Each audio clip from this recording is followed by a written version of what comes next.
ناظرین کرام، السلام علیکم ورحمۃ اللہ تعالی وبرکاتہ۔ امید ہے آپ تمامی حضرات بخیر و عافیت ہوں گے۔ حضرات، آج ہم آپ کے روبرو ہیں نوح علیہ السلام کی کشتی کے واقعے کو لے کر۔ حضرت نوح علیہ السلام کی قوم بڑی بدبخت اور ناعاقبت اندیش تھی۔ حضرت نوح علیہ السلام نے 950 سال کے عرصے میں دن و رات تبلیغ حق فرمائی، مگر وہ نہ مانے۔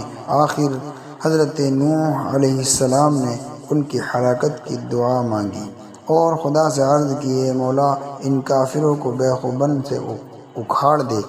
چنانچہ آپ کی دعا قبول ہو گئی اور خدا نے حکم دیا کہ اے نوح، میں پانی کا ایک عظیم طوفان لاؤں گا اور ان سب کافروں کو ہلاک کر دوں گا، تو اب تم اپنے چند ماننے والوں کے لیے ایک کشتی بنا لیں۔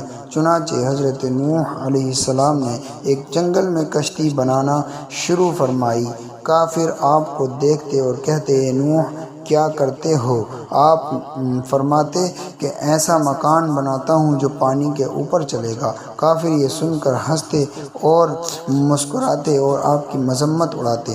حضرت نوح علیہ السلام فرماتے کہ آج تم ہنستے ہو اور ایک دن ایسا آنے والا ہے جس دن ہم تم پر ہنسیں گے۔ حضرت نوح علیہ السلام نے یہ کشتی 2 سال میں تیار کی۔ اس کی لمبائی 300 گز اور چوڑائی 50 گز اور اونچائی 30 گز کی تھی۔ اس کشتی میں 3 درجے بنائے گئے تھے۔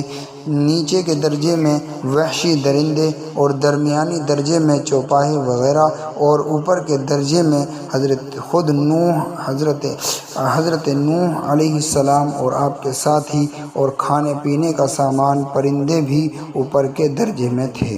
پھر جب بحکم الہی طوفان عظیم آیا تو اس کشتی میں سوار ہونے والے کے سوا روئے زمین پر جو کوئی بھی تھا پانی میں غرق ہو گیا، حتیٰ کہ حضرت نوح علیہ السلام کا بیٹا کنعان بھی جو کافر تھا اس طوفان میں غرق ہو گیا۔